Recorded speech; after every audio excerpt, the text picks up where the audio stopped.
पुराने गांव की वो हवेली हमेशा से ही रहस्य और डर की बात रही थी। गांव के बुजुर्गों का कहना था कि वहां कुछ ऐसा था जिसे छेड़ना नहीं चाहिए। हवेली के अंदर एक दरवाजा था जिसे सालों से किसी ने नहीं खोला था। कहते थे कि जो भी उस दरवाजे को खोलने की कोशिश करता वो कभी लौट कर नहीं आता। एक दिन गांव में एक नया लड़का आया। उसका नाम अर्जुन था, जिसे पुरानी इमारतों और इतिहास में दिलचस्पी थी। जब उसने हवेली के बारे में सुना तो उसकी जिज्ञासा और बढ़ गई। अर्जुन ने ठान लिया कि वो उस दरवाजे के पीछे का राज जरूर पता लगाएगा। गांव वालों ने उसे समझाने की बहुत कोशिश की, मगर वो नहीं माना। हर दिन वो हवेली के पास जाता और उसके बारे में नई बातें जानने की कोशिश करता। उसने देखा कि हवेली की बनावट आम नहीं थी, बल्कि ऐसे लग रहा था जैसे इसे किसी खास चीज को छुपाने के लिए बनाया गया हो। एक रात अर्जुन ने तय किया कि वो हवेली के अंदर जाएगा। टॉर्च और कुछ औजार लेकर वो अंदर दाखिल हुआ। अंदर घुप अंधेरा था और हवा में अजीब सी ठंडक थी। दीवारों पर पुराने फोटो लगे थे जो समय के साथ धुंधले हो चुके थे।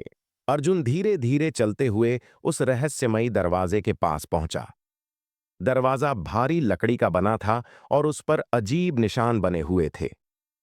ऐसा लग रहा था जैसे ये किसी पुरानी भाषा के हों। अर्जुन ने दरवाजे को ध्यान से देखा। वहां एक ताला लगा था, लेकिन अजीब बात यह थी कि ताले के अंदर सुराख नहीं था। ऐसा लगता था जैसे यह अपने आप खुल सकता था। अर्जुन ने अपने औजारों से उसे खोलने की कोशिश की, लेकिन तभी हवा में एक अजीब सरसराहट गूंजने लगी। यहां से चले जाओ, यह जगह तुम्हारे लिए नहीं है। अर्जुन ने तुरंत पीछे देखा, लेकिन वहां कोई नहीं था।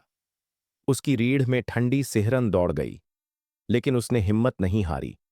उसने दीवारों पर बने निशानों को ध्यान से देखा और उन्हें समझने की कोशिश की। तभी उसे एहसास हुआ कि ये साधारण निशान नहीं थे, बल्कि दरवाजा खोलने का तरीका बताने वाले संकेत थे। उसने अपनी उंगलियों से उन निशानों को छुआ। जैसे ही उसने सही क्रम में उन निशानों को छुआ, दरवाजे के ताले से हल्की सी रोशनी निकली और ताला अपने आप खुल गया।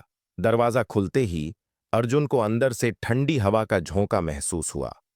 उसने टॉर्च अंदर डाली तो देखा कि वहां एक लंबी सुरंग थी जो अंधेरे में खो जाती थी। उसका दिल जोर जोर से धड़कने लगा। उसने हिम्मत जुटाई और धीरे धीरे आगे की तरफ बढ़ा। सुरंग के अंदर जाते ही अर्जुन को समझ में आया कि यह कोई आम जगह नहीं थी। यह एक भूल भुलैया जैसी थी। चारों तरफ छोटी गलियां थीं और हर दीवार पर अजीब चित्र बने हुए थे। अचानक उसे ऐसा लगा जैसे कोई उसके पीछे चल रहा हो। उसने टॉर्च घुमाई, लेकिन वहां कुछ नहीं था। वह आगे बढ़ा, लेकिन तभी एक छाया उसके सामने से गुजरी। अब अर्जुन का डर बढ़ने लगा था, लेकिन पीछे हटना अब मुमकिन नहीं था। आगे बढ़ते हुए अर्जुन को एक बड़ा कमरा दिखाई दिया। वहां एक पुराना सिंहासन रखा था और उसके ठीक सामने एक किताब रखी थी। उसने धीरे धीरे किताब खोली। उसमें वही निशान बने थे जो उसने दरवाजे पर देखे थे। अर्जुन ने किताब पढ़ने की कोशिश की, लेकिन जैसे ही उसने पहला शब्द पढ़ा, पूरा कमरा हिलने लगा।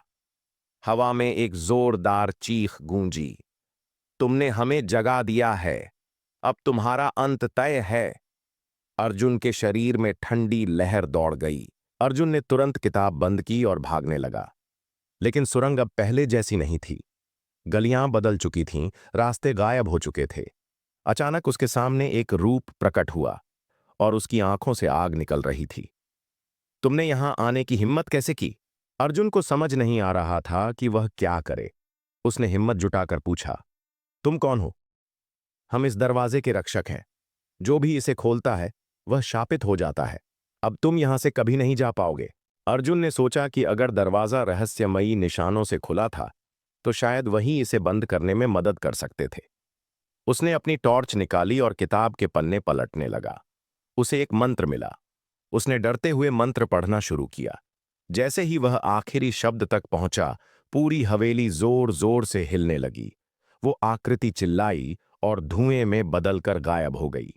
अर्जुन ने देखा कि सुरंग फिर से अपनी पुरानी हालत में आ गई थी। अर्जुन ने बिना समय गंवाए वहां से भागना शुरू किया। वह सुरंग के अंत तक पहुंचा और दरवाजे से बाहर निकला। दरवाजा अपने आप जोर से बंद हो गया, जैसे वह फिर से सील हो गया हो। हवेली में अजीब सा सन्नाटा छा गया। अर्जुन हांफते हुए बाहर आया। उसने गांव वालों को सब कुछ बताया, लेकिन कोई उसकी बातों पर विश्वास नहीं कर सका। लेकिन अर्जुन जानता था कि वह जो देख चुका है वो सिर्फ एक कहानी नहीं थी। कुछ दिनों बाद अर्जुन ने उस किताब की तस्वीरें देखनी शुरू कीं।